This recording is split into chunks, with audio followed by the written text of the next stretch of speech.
Welcome to Entrepreneurship at Rowan, an official production of the award-winning Rowan Center for Innovation and Entrepreneurship. We cover the entrepreneurial pulse of Rowan students, faculty, and alumni. Prepare to be Rowan proud.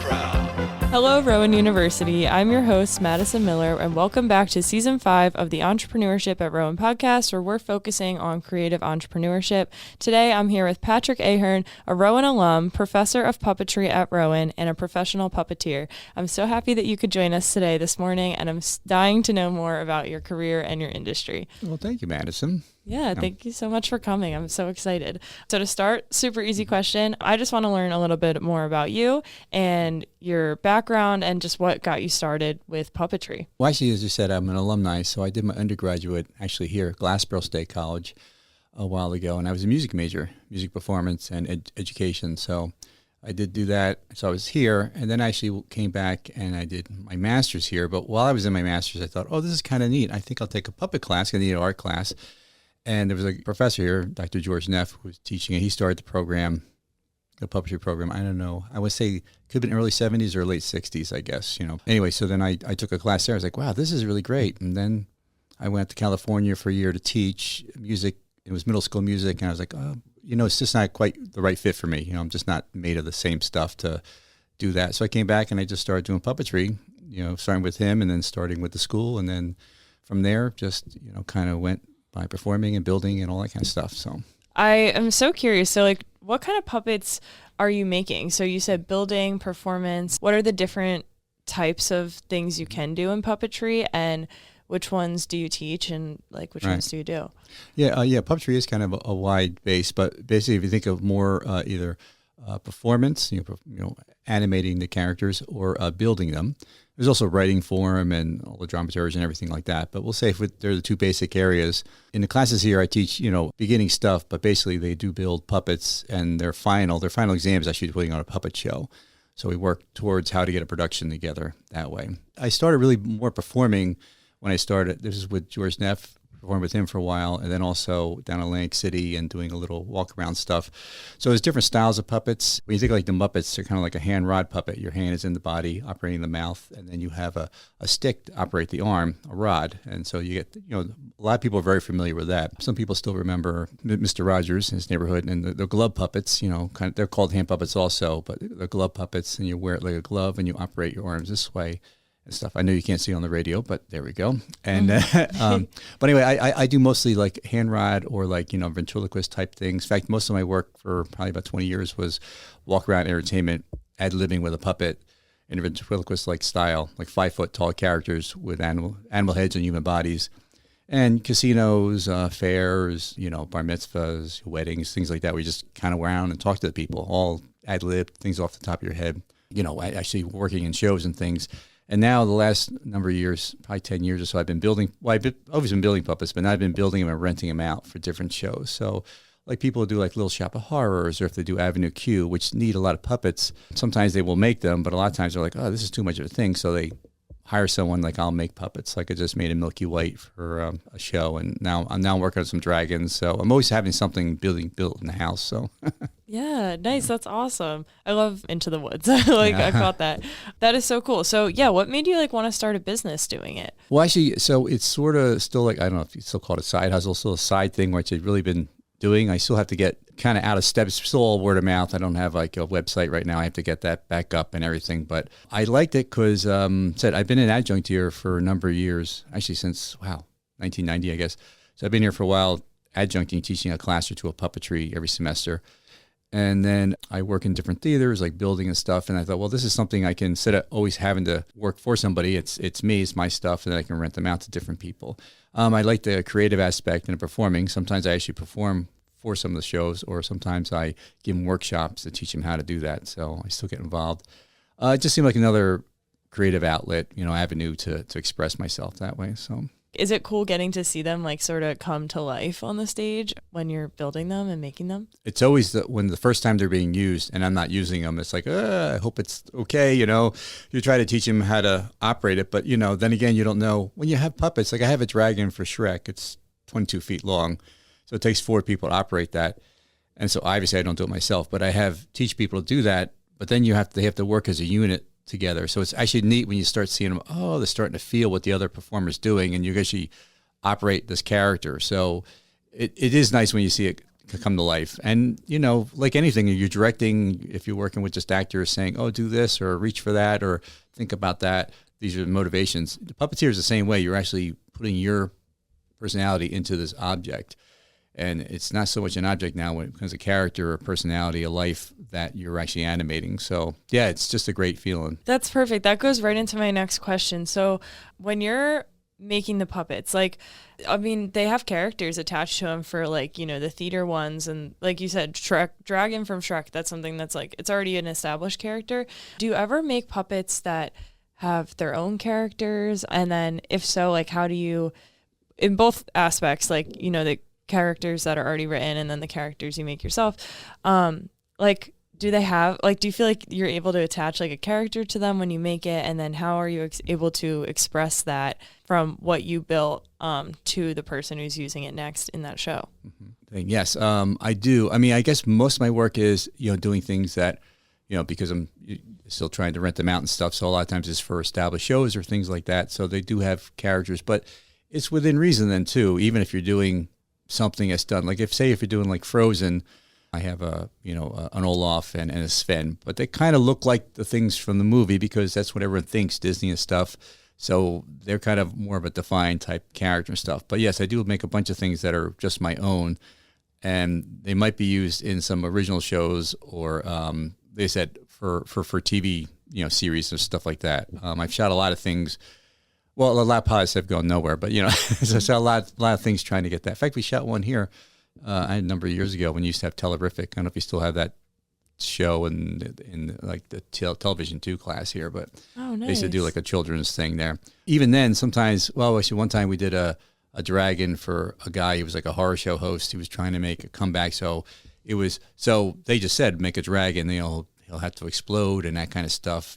Nitroglycerin blood. So we kind of figure out stuff like that. So, and I worked with George Neff. We worked on that character. So I know in acting classes, they'll have us maybe write something about our character or write out, I guess, a plan before, for who that character is before we go to write them into a scene. Yeah. Do you do that same thing with puppets, or is it a different process? I guess how does the process to that work? That'd be about the same, because a lot of times, to say I'm working on, say I have these hobgoblins I'm working on for another show. It's not, it's an original thing, so it's nothing like that. So you want to have them in the same world so they all look like they're the same race, this species, because they're hobgoblins. So you want to make them look similar that way, but you don't want to make them look exactly alike. Mm-hmm. So then you start out to how am I going to, you can do that with voices, vocally, and how they move, all that stuff then too. But there's also the visual look. So you want to change the look somehow. So, and if you look at people, we all look, you can identify what a human is, but we're so different looking. It's really, even twins are, a lot of times they don't look exactly alike, So what are the little features to? Well, do you do something with the eyes? Do you do something with the mouth? Do you drag a little cheek here, or maybe more defined bone structure? So yeah, there is all that in there. But a lot of times it comes down to the very end of just figuring out how the eyes can be placed, because the eyes really do, if they're looking straight at you, or if they're a little cockeyed, or if they're crossed a little bit, just the focus. And a lot of puppeteers, when they're making the things, they say, oh, you put the eyes on last because it gives it the life, the soul. And that's from here. Europeans do that. Old Chinese theaters do that too. So yeah, so it's kind of a separate thing. So yeah, I go back and forth with that, because also when you're doing a character, your personality can get defined a little more, because it looks a certain way. You're like, oh, it has to be more kind of this thing. Or it's nice to do a reversal. Something that looks so old and craggy, and it just has this high-pitched voice that seems offset, So there's a lot of things you can play with. But yes, it kind of happens together, and that's probably for me. Maybe not everyone's like that, but it's kind of I think as I'm sculpting, like say if you're working with wood or stone or something, you're sculpting, you're doing a reductive method, you're taking things out and you're seeing what's going to be there. But if you're doing additive, if you're working with clay or something, you're taking off, putting on, so you're actually so I kind of reshaping the stuff. And sometimes I like to exaggerate the chin a little more, just a little bit, that maybe no one else notices, but I kind of do. So it makes me feel, and make me perform it differently then too. So do you ever know who the actor is, or how that character is going to be personified while you're making it? Or is it kind of you make the puppet first and then sort of teach them how to do it? Oh, well, it could go either way with that one, yeah. So sometimes, because I'll get a commission to do something, make a puppet, and this character's going to be this, or here's the script, and I read that, which is nice. Sometimes you get a feel for what the character is. Or if they're like, well, we don't know what it'd be like. And it's not so much like if it's a puppet, they don't know. It just might be a character they throw in because they think, oh, it's really kind of good, but I don't know what the person's going to be like, the character. But it's funny, you wouldn't write a person in without having more definition than two. So sometimes I get it really very loose, and sometimes I get it pretty defined. So I just flow with it either way, yeah. A friend and I were talking about it the other day. So when you're in a creative career, I feel like there's this double-edged sword of like some people want to do their passion for a living because they feel like it's like fulfilling, and then there's also the other flip side of that where people feel like sometimes they get burnt out or like start to resent it.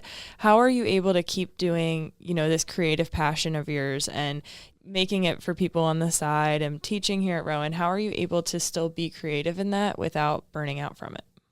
How you know I'm not burned out? No, I'm kidding. Yeah. No, actually, that's a good question, because the other thing is, I think, is that because of the way I get jobs and stuff, while I am still making puppets all the time, they're really all different. So I get to, there's something that has in my brain. I do like to solve things, like figure things out, how they work. I'm probably like a lot of kids when they were young. They took things apart and start putting them together to figure out how they work. So I just kind of like that then too. So if I was doing and I love Little Shop of Horrors. It's a great show. Mm-hmm. But if that's what I was doing for 30 years, I think I'd be kind of tired of it, because you're doing the same thing. You can do changes each night and different things like that. And some people are built that way, and I'm okay there. But I do like having the change. And I think when I get billed, I'm not really building the same thing again, So as you're sculpting, or as you're like trying to make a mechanism work, or even have it how it's going to operate and perform, they're all different characters, all different people. So I know in Umbrella it's sort of the same thing. Sorry, under the umbrella it's sort of the same thing as being puppeteering things, but every project's different for me, so I don't really get bored that way.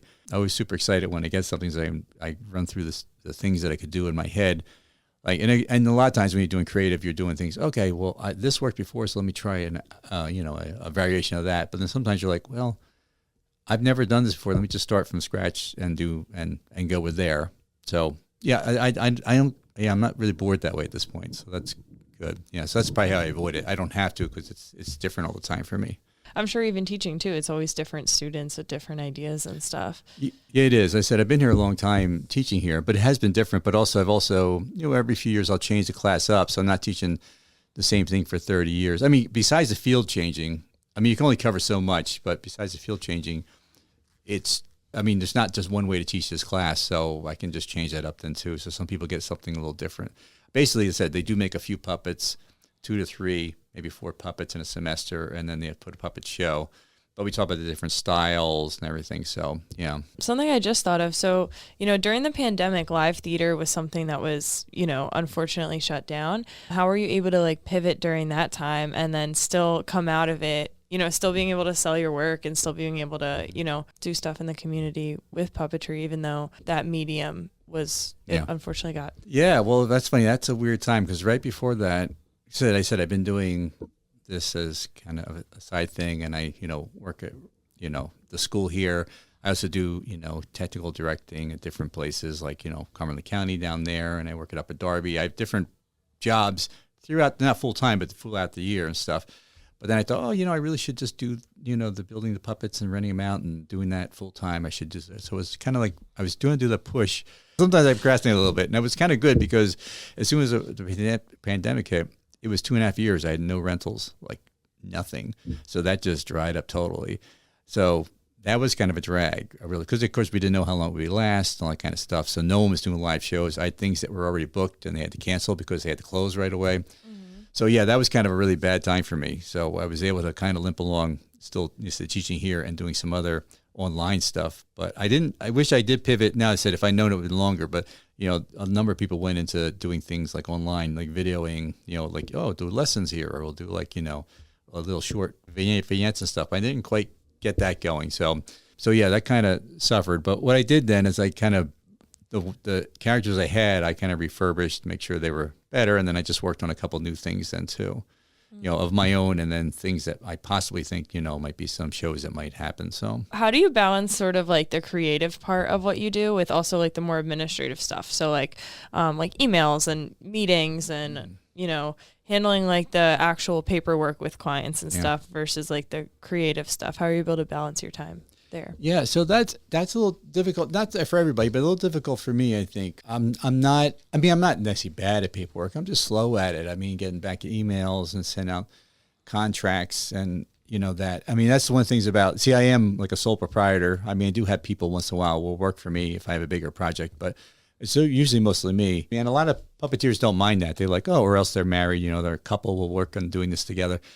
But yeah, I'm a little slow more with the paperwork stuff. I don't find that as interesting or fun and everything. I mean, you would think, getting paid's great, but that part's not as much for me. So it's hard to for me to stay. I mean, it's work, not hard. It's work for me to stay with that, while I can just kind of like start sculpt, and all of a sudden the night's over, and I'm like, oh, really? I was just working on this mouth, So yeah, so I do have a hard time balancing that. But I'm getting better over the years. But yeah, so that's where it's harder for me for like, and the other thing is I'm not so bad doing this, but the thing is with my kind of thing, you really have to kind of just be trying to find out, like looking for the next job then too. So it's not like, I have people coming to me, but that's not enough too. So I'm always like hustling too. So. Yeah, absolutely. Yeah. And I feel like if you're an entrepreneur, like that's across all industries, I feel like people, like talked about that feeling, just always like sort of looking for what's next and what's coming, even if something's going on right now. Even my mom, she does real estate. It's the same thing. Yeah, yeah, absolutely. So this is like, I feel like it's a pretty niche industry, but like as you've like shown, like it can be like a real career path for a lot of creative entrepreneurs and storytellers. And so like, what advice would you have for students who might want to pursue this industry or something similar to it? I would think if you can find somebody, who, you to work with a little bit, or to, even apprentice or do whatever, even just a little bit of work, because that will show you just so much. Even if it's not like someone like me, it's like a one person thing, like say with Henson or something like that. Even if you just get in the door there and you don't really ever do any performing for them, just seeing how the operation works, and that's mostly video and film, but still. And the same thing with live, you just seeing how it works. I think just trying to find someone in an industry, and they said it could be just volunteer. Like, I want to learn this. And a lot of times, I would take help if someone said, oh, I want to like get the thing like that. Not that I'm asking for help here, but, but, I do think that, that would be the best thing. But the thing is now we live in a golden age here with the internet. You can look up anything here, how to make this. There's so many great people online who teach you how to make puppets or that. So even with that, I think the biggest thing is then how do you make a living out of it? Or do you need to make a living out of it? Like maybe whatever your job is that you do in life is just supporting you to live this creative way. Like, oh, I want to have a family, but I also want to like make puppets, or I want to like do pottery, whatever, something like that. It just might not be your job, and that's okay too. Just think of how it actually, collaborates with your life here. They said, I'm lucky enough that I've been able to do it and it works with my life. So I don't have to do that. But it's kind of like I was saying before, this is something different though with exercise. Like I wish I was the type of person who could exercise all the time. Like really, I'm not. But between doing the puppet stuff and the theater stuff, I have a very active job. So I'm in good shape and I'm really healthy. And so I don't have to. My job entails that. So I'm lucky it involves that. But if I didn't have that, I wouldn't be in good shape. So I think, or I'd have to change my thing. So sometimes it doesn't have to be the job. But yeah. So I think starting out, just try to find somebody who even can answer questions. And there's also in the area, there are guilds, which are like little groupings of, there's one in Philadelphia, and they have meetings like every month or twice a month and talk about different puppet things. So it's just getting in a community of artists. Because when I went to graduate school, I went to UConn for my MFA, and it's dramatic arts, but they had you could major in puppetry then there too. And so, but not everyone was a theater major or an art major. There was someone from theology, another one was from psychiatry. It was just amazing to see what people would, how the avenue they got into puppets and what they were bringing. So it was really nice being in that community of artists because they were thinking about puppets in a different way than I would. So having, all different kinds of backgrounds, it'll make like the characters more interesting too. Mm-hmm. Yeah. Even like with writers, I love when people come and they're not journalism majors or they're not, like communications majors. It's so cool because it just provides a whole nother perspective. Absolutely, yeah. Thank you so much for coming today. And like, I just loved getting to talk to you about this. I feel like it's something it's not always on my radar, but then like, a lot of the media that we do consume, whether that is like theater or like TV, it has puppetry involved, which is so cool. Oh yeah. Like I said, like even in the class, like I have them write a critique on a puppet show, just so because sometimes like as you're in a class and you make these things, you don't know how they operate or whatever and stuff. So if they can see a live show, that's great. But there's so much stuff on TV, but on, streaming services and then internet and even short form, like, you think, oh, it's got to be like a movie, like a, Muppet movie or like, something like that, like they belong. But no, there's so many short forms that are really interesting too. Actually really kind of weird too, but neat, because the people just express in a different way. So it's just nice to see people doing different stuff. So do your students that come in, like, are they ever intimidated by doing the puppet show or like by acting? Because I know I took an acting class freshman year and a lot of people were like, oh my God, I can't perform. But yeah, are your students ever like intimidated by that? And if they are, like, how do you sort of? Yeah, they are, I think. But I think usually I just start by, oh, that's okay. Just sit in your, like, you just say they just finished with their first puppet and say, okay, now we're going to do something. So I'll just still have them sit in their chair. So they're not up, like performing, like I'm really performing, but like, saying their name and doing, I say you have something memorized, like some you already know, like, like Star Spangled Banner, or it could be, a poem, just so you don't have to think about that. So then you can start to operate your puppet and animate a little bit. And then doing a pantomime. So they're doing a movement without any words or sound. We have to guess what you're doing. So it's kind of in a way like games to begin with, or like intro.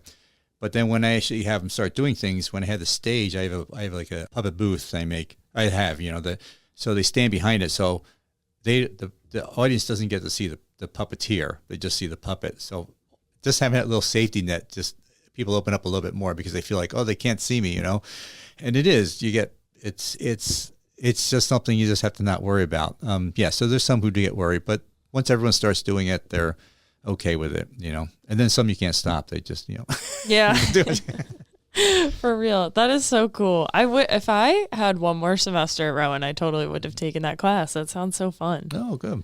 Well, yeah, thank you so much for your time today. I loved like getting to talk to you about all of this, and I can't wait to see how your business grows. And like now I'm going to notice more when I go see like live theater. I feel like I'm going to notice like the puppetry aspect of it more, which is so cool. Oh, good. All right. Well, thank you. Thanks for having me, really. So yeah, nice talking to you, Madison. Yeah, I'm so happy we could like make the time for it.